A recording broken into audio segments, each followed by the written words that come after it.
The galaxy was wide, filled with countless stars and worlds. Yet on Earth there was only silence, a silence that was not natural, but forced, a silence born from fear. For many years the alien overlords, the Valorians, had ruled over humanity. They controlled trade, they controlled weapons, they controlled even the skies. Their ships watched from above like hawks over prey.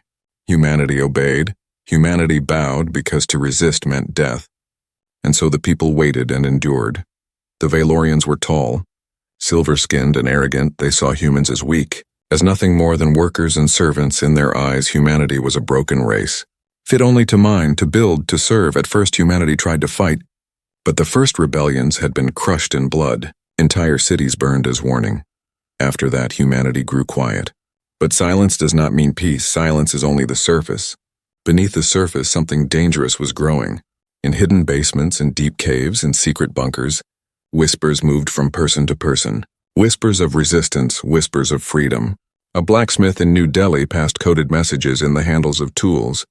A hacker in São Paulo spread data through old broken satellites. Farmers in the Midwest buried weapons under their fields. The Valorians thought humanity had broken, but humanity was only waiting. Patience was their shield. Memory was their fire. The breaking point came not with an army, not with a battle, but with a child. In the markets of Lagos, a small boy ran too close to a Valorian officer. He stumbled, dropped his bread, and looked up. The officer, cold and cruel, struck the child across the face with a weapon rod. The boy cried, blood on his lip. The people around froze. They had seen cruelty before, they had seen worse. But this time something changed. A woman shouted, her voice breaking the silence of the market. She cried, enough, and her voice carried like thunder. More voices joined, one after another, a wave of anger that could no longer be contained. The Valorian raised his weapon to silence them, but the crowd surged forward, 100 hands pulling him down, and for the first time in years, an alien officer bled in the streets of Earth. The news spread faster than light, not through alien channels but through human ones. Old satellites, secret radios, hidden networks all carried the message. A Valorian has fallen, the silence is broken. Across the planet, people looked at each other and knew the time had come. Leaders who had waited in shadows came forward. General Rahim in Pakistan, Admiral Carter in the Pacific, Commander Alvarez in the Andes, they all rose. And they all spoke the same words. The 6 days are coming, but why 6 days? Why not longer? Why not endless war? Because humanity did not want endless war. They wanted to strike fast, strike hard, and show the galaxy what they truly were. They knew the Valorians had power. They knew they were weaker. But they also knew something greater. Humans had unity when pushed to the edge, and humans had patience that, when broken, turned into fire. The preparations began. Deep beneath deserts and mountains, ships that had been hidden for decades powered up. They were not advanced like the Valorian warships, but they were clever. Built with stolen tech mixed with human ingenuity. Pilots, engineers, hackers, and soldiers all gathered. Men and women, young and old, ready to give their lives. They did not see themselves as soldiers of nations, but as soldiers of Earth above. In their orbiting fortresses, the Valorians laughed. They did not believe humans could rise again. To them, the market incident was nothing. A minor riot, a thing easily crushed. But the Valorians did not understand the human heart. They did not understand what happens when patience snaps. Every insult, every death, every humiliation had been stored inside humanity like a storm building. And now the storm was ready to break. On the eve of the first strike, the skies of Earth were quiet. But inside that quiet, fire burned. Children whispered to each other that freedom was coming. Elders prayed for strength. Fighters checked their weapons again and again. The clock was ticking and humanity had chosen the path. There would be no turning back. The first signal was sent at midnight. A single pulse through the old satellites, one word hidden inside the code, begin. And with that, humanity's silence ended. In 6 days the galaxy would remember this moment. In 6 days the Valorians would learn what they had awoken. The boiling silence was over, and the storm was about to begin. Night hung heavy over the mines of Titan. Saturn's cold moon. Humans worked there like shadows in chains, digging rare minerals for their alien masters, their faces covered in dust, their voices silent. For years, no one had dared to speak against the Valorian overseers. Their glowing staffs carried death with a touch, and their tall figures watched every move, but sparks do not ask for permission. They fall where they will, and one spark can burn the world. It began with a single human worker, a miner named Elias. His hands were rough from stone, his back bent from years of labor. One night, the Valorian commander struck an old man who had collapsed. His crime was weakness. His punishment was death. Elias stepped forward, without plan, without fear, his voice cutting through the silence. He said, "Not again." The overseer turned, silver eyes cold. The crowd froze. No one moved, for to move meant death, but Elias did not step back. He raised the mining drill in his hand, the tool of a slave, and swung it like a weapon. The alien fell, pierced through its chest, sparks bursting like fireflies in the night. For the first time in Titan's mines, the silence shattered. The humans erupted, miners shouting, chains breaking, the ground shaking with the force of their rage. The overseers fired their weapons, blue energy tearing through the dark, but the miners had numbers. The miners had fury. Pickaxes, drills, and bare fists became weapons. The tunnels of Titan turned into battlefields. The Valorians, surprised, began to fall. One by one, far across the system, hidden satellites caught the signal, a secret message buried inside the mining feeds. It spread across Earth in whispers, across Mars in broken code, across the moon in faint pulses. The message was simple, only 4 words. The fire has begun, in the underground bunkers of Earth. Leaders saw the message and knew the time had come.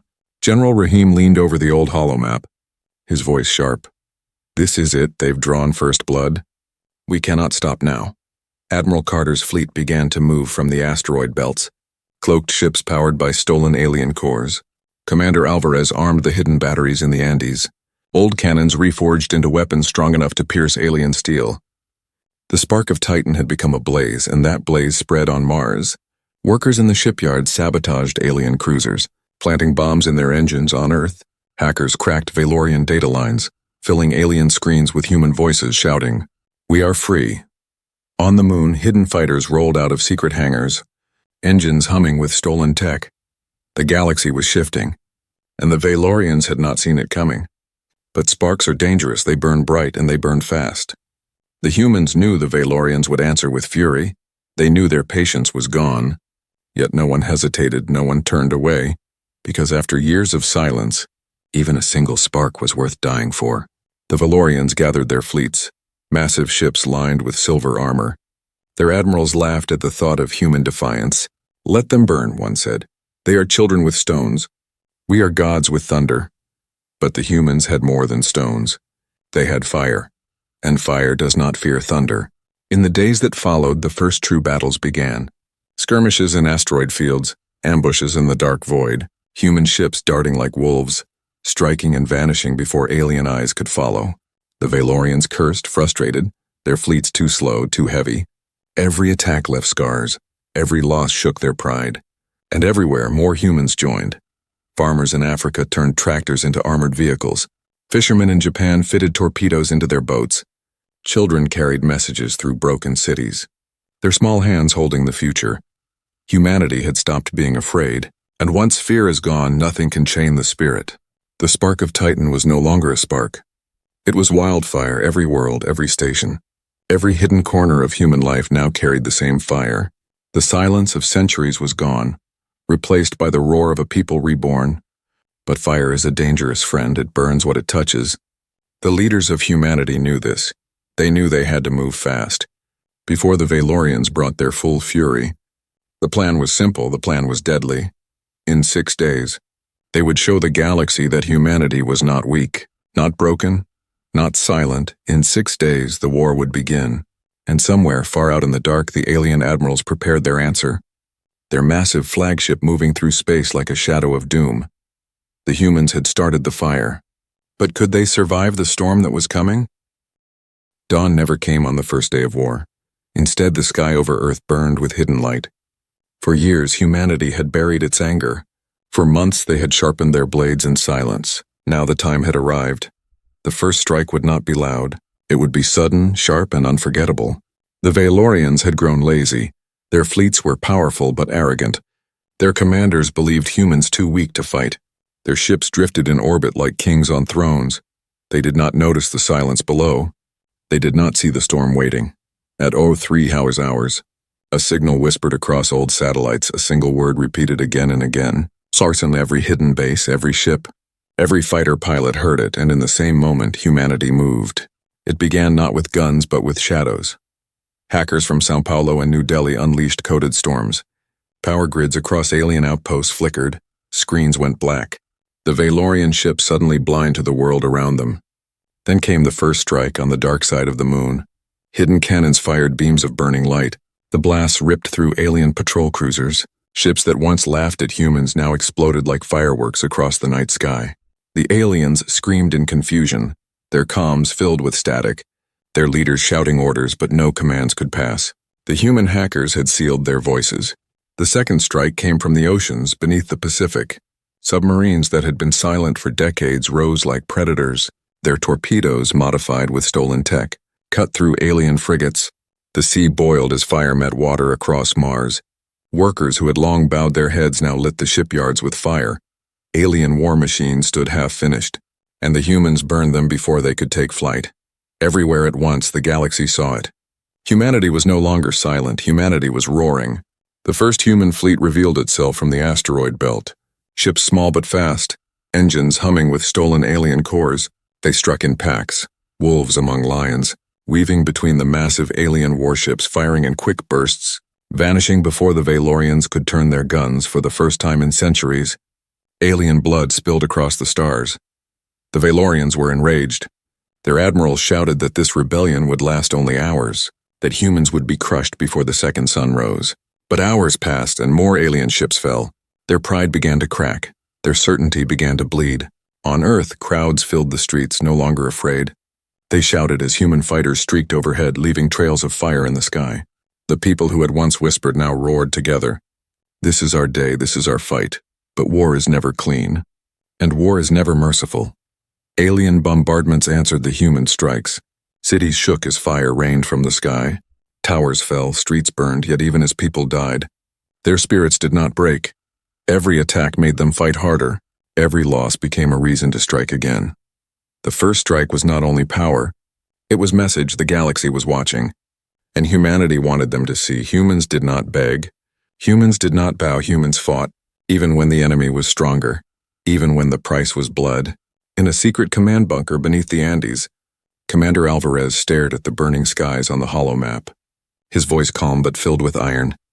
Day one has begun, and the galaxy will remember it. The battles spread across 6 fronts. On Titan, the miners who had begun the fire now seized alien supply ships. Turning their tools into weapons on Mars, the rebels captured the shipyards, raising the flag of Earth above the smoking wrecks. On Earth's seas, submarines clashed with alien carriers. The waters filled with fire and steel, and in orbit, human fighters swarmed like hornets, fearless, relentless. The aliens tried to regroup, tried to strike back, but their fleets were too slow, too heavy, too proud. Humanity had become something new, something dangerous. They were no longer prey, they were hunters. Every moment of patience, every year of silence had turned into this one storm. And the storm was only beginning. By the end of the first day, the sky was filled with smoke and wreckage, both human and alien ships drifting in silence. Thousands were dead, but millions had risen. The silence of centuries was gone, replaced by war cries that echoed from Earth to the edges of the stars. The first strike had been made, and it had struck deep, but in the distance, moving through the dark, the alien flagship stirred, its shadow vast, its weapons endless. The Valorians had underestimated humans once, but now they prepared to answer with fury, and as the first day ended, both sides knew the truth. The war had only just begun, and the fire of humanity was far from finished. The first day had ended with fire in the skies, wreckage drifting above Earth, smoke rising from the seas and cities, but humanity did not sleep. They had waited too long, and now they were awake. Day 2 began not with guns, but with silence, a silence so sharp it made the aliens uneasy. Their fleets drifted through the void, weapons ready, but there was no enemy to be seen. The humans had vanished, then the traps began. In the asteroid fields near Jupiter, Valorian warships pushed forward, searching for rebels. Suddenly rocks around them exploded. Mines hidden inside shattered the void, tearing through silver armor. The humans had turned the asteroids themselves into weapons. Pieces of space that once stood still now became blades. One admiral roared in anger, but before he could give orders, human strike teams darted from the shadows, small ships firing and vanishing into the field. The giants of the Valorian fleet died in silence. Cut down by ghosts on Mars, the battle was different. The red sand shook as humans lured Valorian ground forces into the canyons. The aliens marched forward, their machines towering like beasts. But the canyons were narrow, and from above came the rain of fire. Explosives hidden in the rocks. Triggered by farmers and miners turned soldiers, the canyon became a grave. The machines burned, and for the first time, the Martian sky was filled not with alien banners, but with the human flag on Earth's oceans. The second day was chaos. Alien carriers moved across the Pacific, their weapons striking coastal cities. But the humans had laid their own traps in the sea, old cargo ships packed with explosives. Disguised as wrecks, when the alien carriers drew near, the ships erupted, fire tearing holes in their hulls.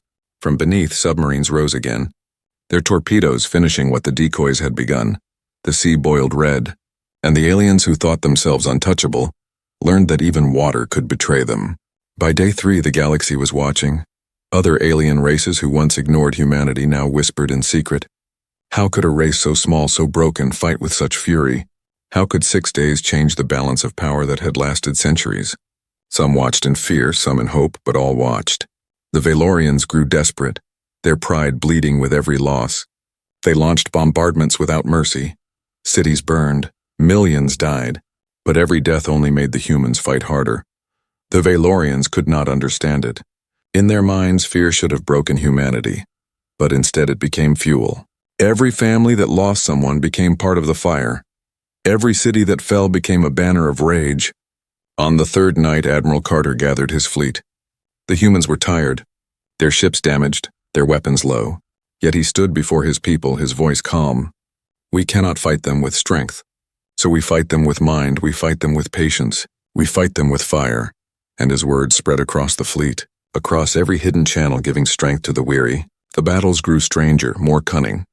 Human hackers turned alien navigation maps into traps, sending fleets into black holes and dead stars. Children in occupied cities painted symbols on walls, confusing alien patrols. Even farmers used their fields, flooding them to trap alien walkers in mud.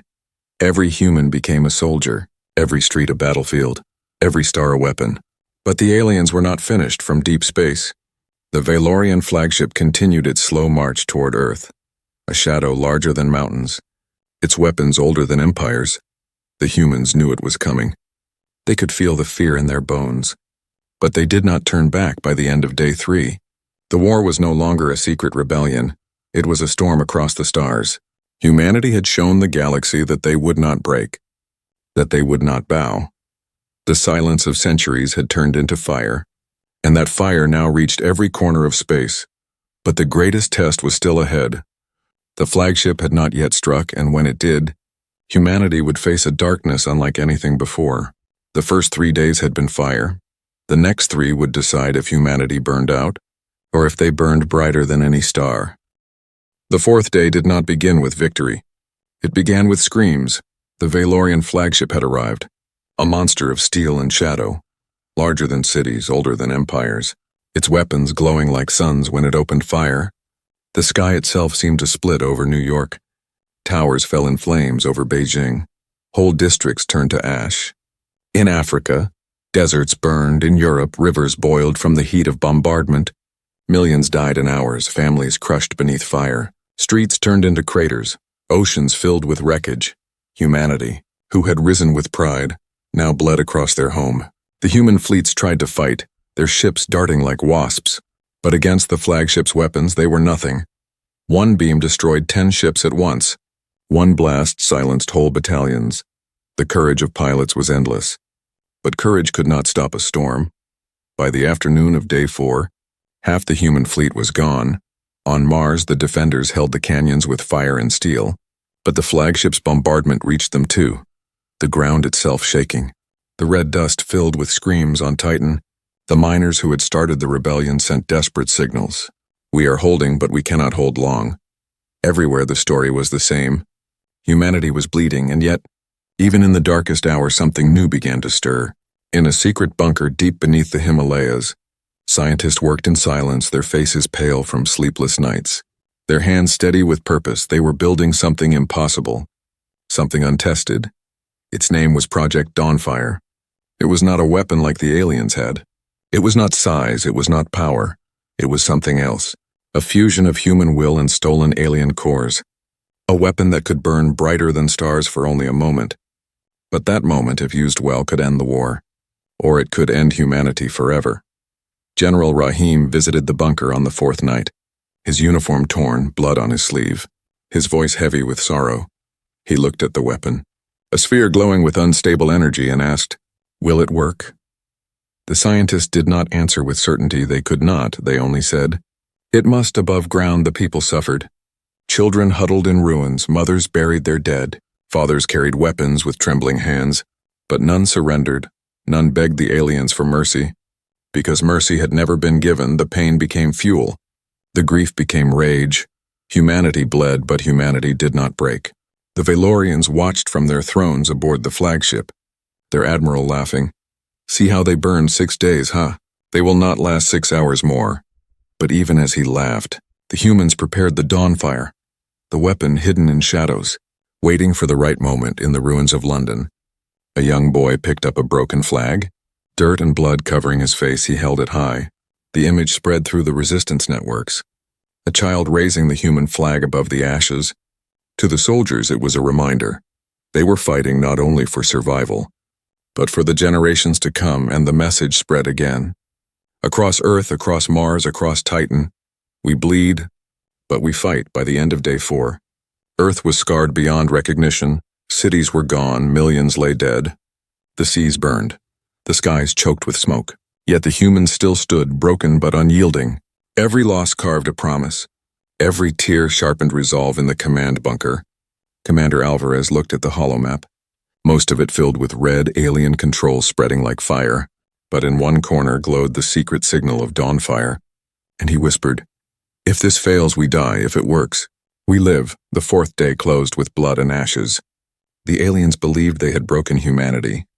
They believed they had won, but in the shadows, in the silence between screams, a weapon waited. Dawnfire was almost ready.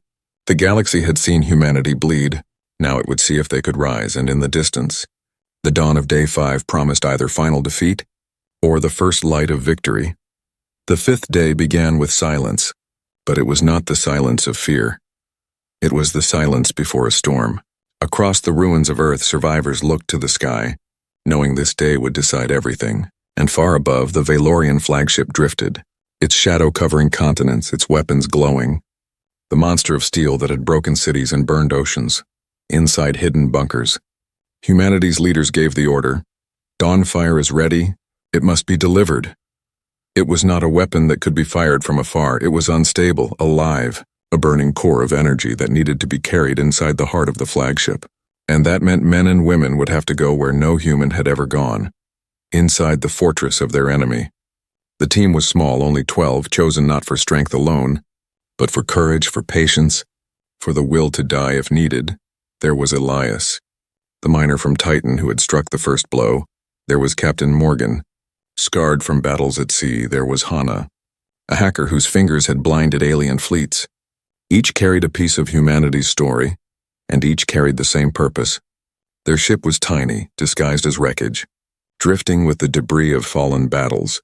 As alien patrols passed, they floated silently, breath held, hearts pounding. Then the moment came. Their ship latched onto the flagship's hull, and they cut their way inside. The corridors were vast and silver, the air sharp and cold, alien runes glowing along the walls. Every step was dangerous.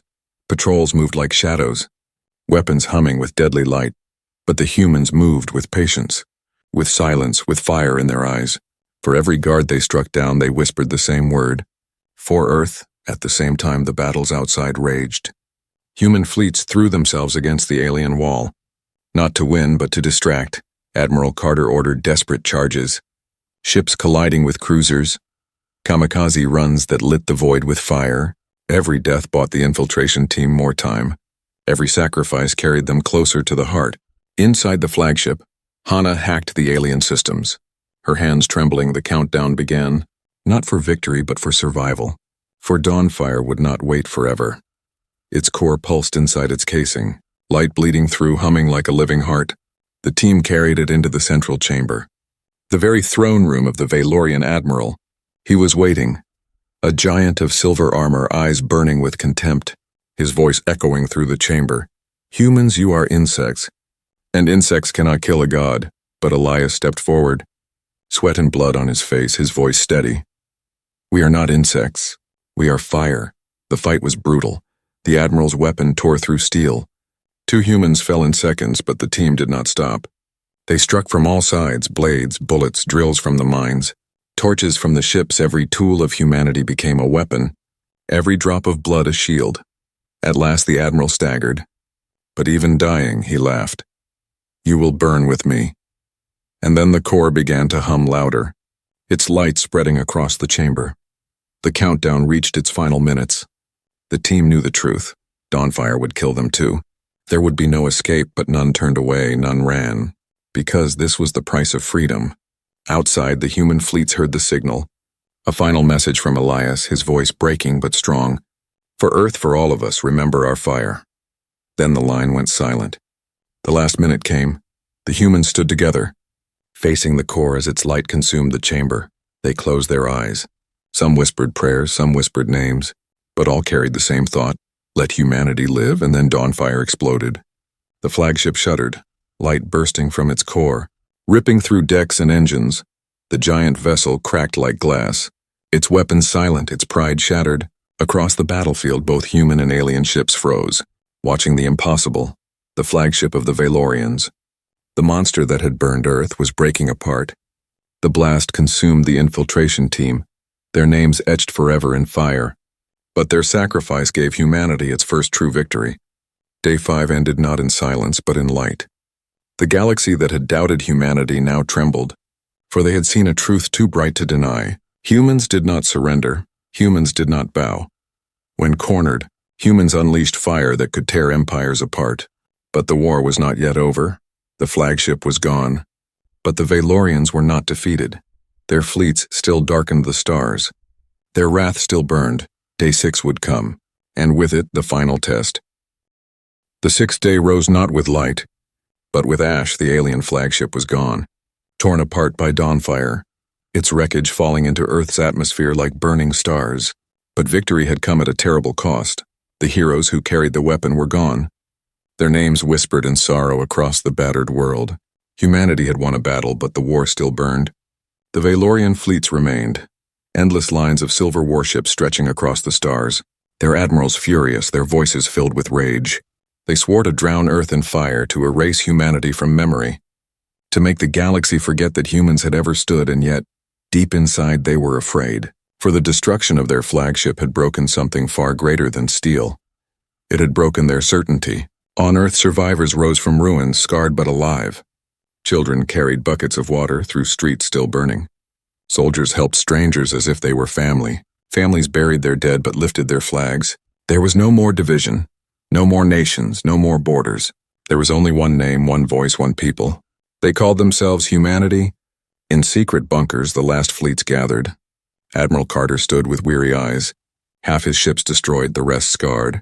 But his voice did not shake. We cannot match their numbers, we cannot match their power. But we will show them something they do not understand. We will show them that humans do not kneel, even in ashes. The words spread across every comm, across Mars, Titan, Earth, the Moon, reaching every fighter, every child, every elder. It was not a strategy. It was a promise. Day 6 began with the final push. The Valorians unleashed their wrath. Fleets descending on Earth. Waves of fire raining from orbit. But humanity did not wait for death.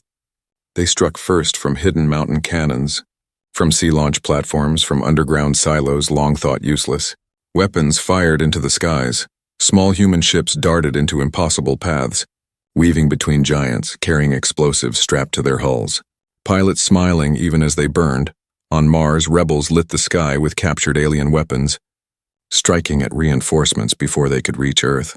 On Titan, miners overloaded fuel stations, turning them into suns that consumed whole fleets. Everywhere humanity fought not to survive, but to prove that their fire could not be extinguished. The galaxy watched in silence. Countless species who had once ignored humanity now saw a truth written in blood and flame. Here was a race that had endured chains, endured humiliation, endured silence for centuries. But when their patience broke, They became a storm that even empires feared. By evening, the battles slowed, the stars filled with wreckage. Both alien and human, the Valorians, shocked by losses they had never dreamed possible, began to pull back, their admirals arguing in shame. For the first time in their long rule, they retreated, and when their ships vanished into the dark, the sky above Earth grew quiet.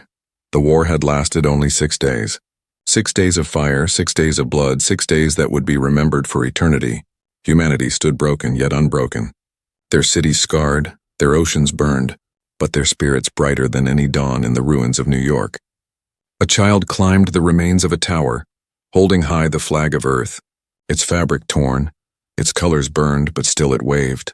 People across the world saw it and they wept. The galaxy whispered a new truth. Humans were not weak. Humans were not broken. Humans were not slaves. They were patient, yes, but when patience ended, their fire could shake the stars. The 6-day war became legend, a warning and a promise. A warning to those who thought humans could be chained again. A promise that when the final sunrise comes, humanity will rise with it. And so, as the smoke cleared on day 6, the first light of dawn touched Earth once more. It was not a dawn of peace, for wounds still bled. It was not a dawn of certainty, for enemies still watched. But it was a dawn of respect, of unity, of strength. The final sunrise of the war became the first sunrise of a new humanity.